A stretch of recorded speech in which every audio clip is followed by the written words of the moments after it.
Hello, Melton Guy here. I want to talk about something in a different way. I want to approach it from a different angle. And as usual, some of you will hear things you don't particularly want to hear that you won't believe. But anyway, that's me, and this is my podcast, and I feel it's important.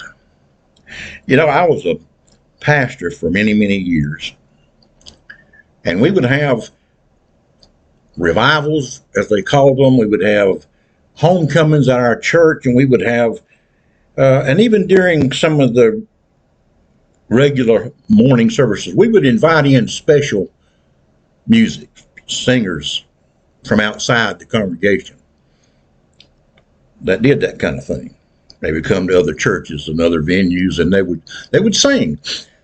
Inevitably, and I'm not saying every last one of them did, but inevitably, most would always start off with saying, when I turned it over to them, they would say, well, I want you to listen to the words and not to our voices, because we really can't sing that well. And I'm sitting in my pious chair and I'm thinking, well, why do you have $5,000 worth of instruments up here if you don't know how to sing and you're going around singing? And of course, the answer would always be, well, we like to make a joyful noise to the Lord. And I'm thinking, well, we could have done that on our own. But anyway, we always enjoyed it. But they'd always say that. And I only told that story not to put anybody down. It's because it's nothing for which to be put down. It's just, that's the way it was. And I always found it a little particularly funny.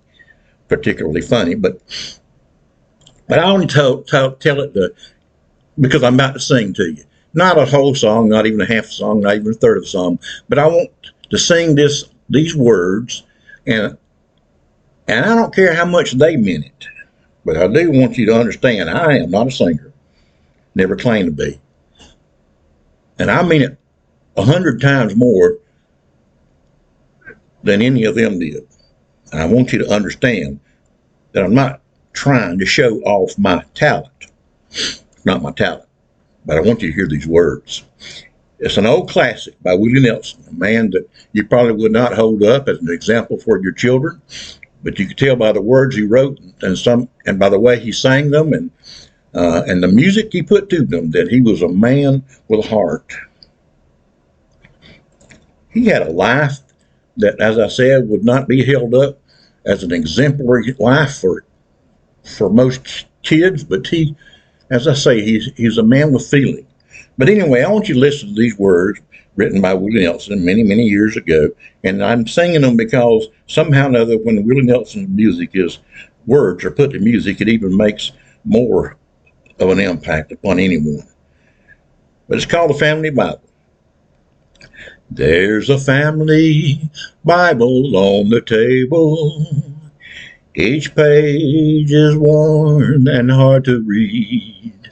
But that family Bible on the table will always be my key to memory.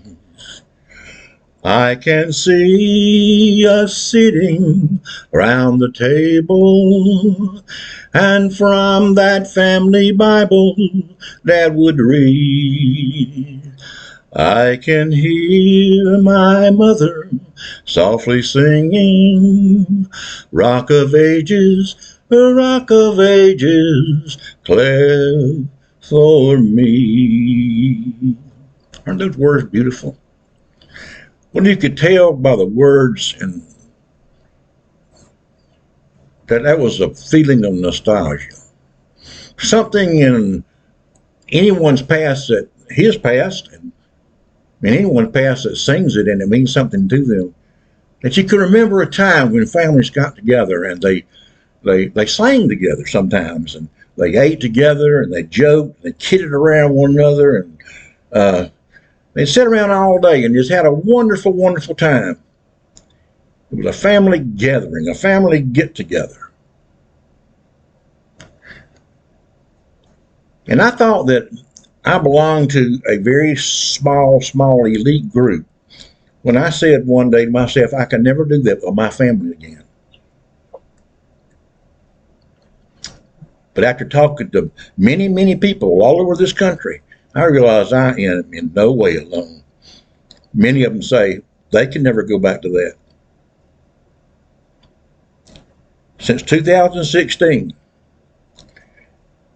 not only this country but the world was taken in such a way by a man named Donald Trump and his cult members, MAGA.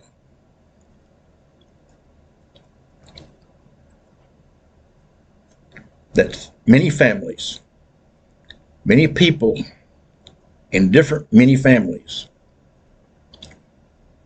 will say, I can't be a part of that. I don't want to be around people who can support this kind of thing. And that's the way I am. I can't be. I don't understand what the draw is. It can't be totally anti-democrat.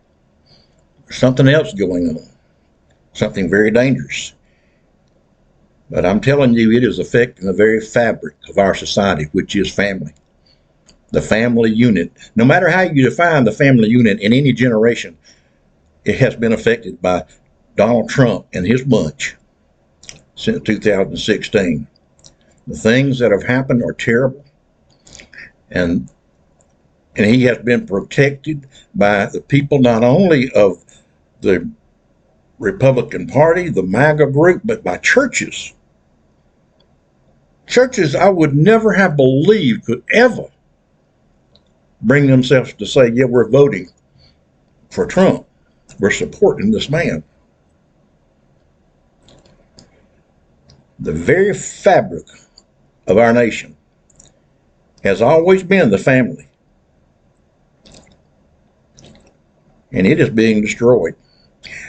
If not destroyed, it is being severely marred. Almost unrecognizable anymore. At least the way we remember it. Nostalgia. There'll always be nostalgia. Sometimes it's going to be good, and sometimes it's not going to be so good.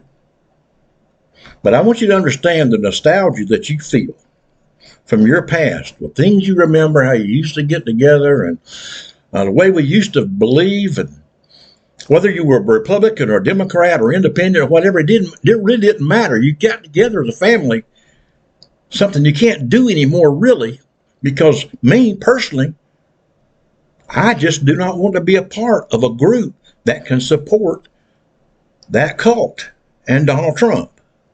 I do not want to be. And I do not want nostalgia of my children, my grandchildren, to be one day that I can remember my daddy supported Trump. No, that will not be. I want it heard far and wide, loud and clear, that I would never, ever put my foot in the camp of Donald Trump and the MAGA cult. What they're doing, what they've done, is horrible. And what they're trying to do is even more so. They're desperate. And desperate animals are dangerous animals. Just look at the conviction of Hunter Biden. That's what they tried to get from the time they got in. They're trying to get something negative on against Joe Biden. They went after Hunter. I'm not saying Hunter didn't do anything. Obviously he did. He was convicted. And I accept what the court says. But now they're trying to say it was rigged. This is what Joe Biden wanted. That's how desperate they are, and that's how dangerous they are. And you got loudmouths all out there, and I can't figure them out, like Jesse Waters and Vance and Margaret Taylor Greene, and then that idiot Lauren Boebert. Well, they're all idiots. I'm sorry. I hate calling anybody names, but I don't know what to call them anymore, how to refer to them anymore. They do not make sense to me. But you know, as I said, nostalgia that we know, our children are going to know that same kind of nostalgia. They're going to have those same feelings. What are they going to be remembering? Is one of your grandchildren one day, or your great-grandchild, or even your child, one day going to say, did my daddy support that insurrectionist? Did he support that convicted felon? Did he support that rapist? You know, all these things are going to be said. And many other things they can ask about this man and about this group. And you better think about it. You are a witness, whether you like it or not. I'm not talking about a witness for the Lord. I'm talking about you are a witness in this world by your words, by your deeds. And God knows I do not want my grandchild to think I ever had my foot in that camp. And you know,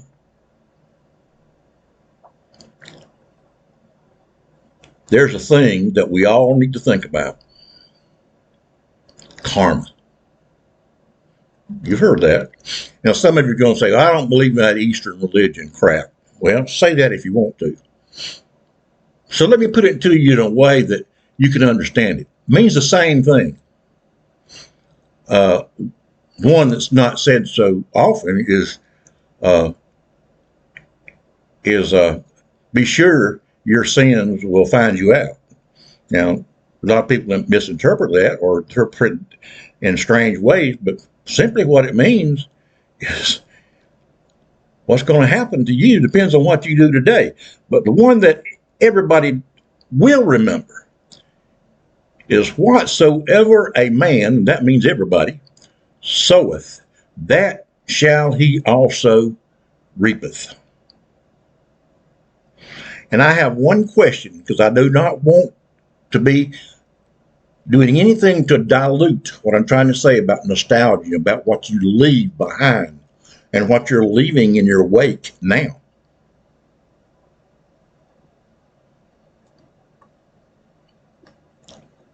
Whatsoever you're sowing today, you're going to reap tomorrow.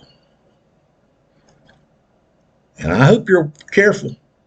I hope you take this thing of nostalgia very seriously, because it is, and it always will be. Your great-grandchildren are going to be thinking, I remember when my daddy, my granddaddy, my great-granddaddy, when they sat around the table and whatever. You fill in the blanks. Give a shout out to those out there who's trying to get this same word across. Tennessee Brando and Owen Morgan, Texas Paul, Joe Masilas. They're all out there trying to let you know what's going on. And I hope you'll listen to them, search for them on YouTube and other ways, and give them a thumbs up and subscribe to what they're doing. And I also want you to subscribe to my podcast. Give me a thumbs up if you will. Let me know what you think. But I want to remind you of my book, The Offspring of Ignorance. And that little girl right there is my granddaughter. And I want her nostalgia to be something very pleasant. And in my last podcast, I talked about that little boy right there. He was not a boy, but he was a man.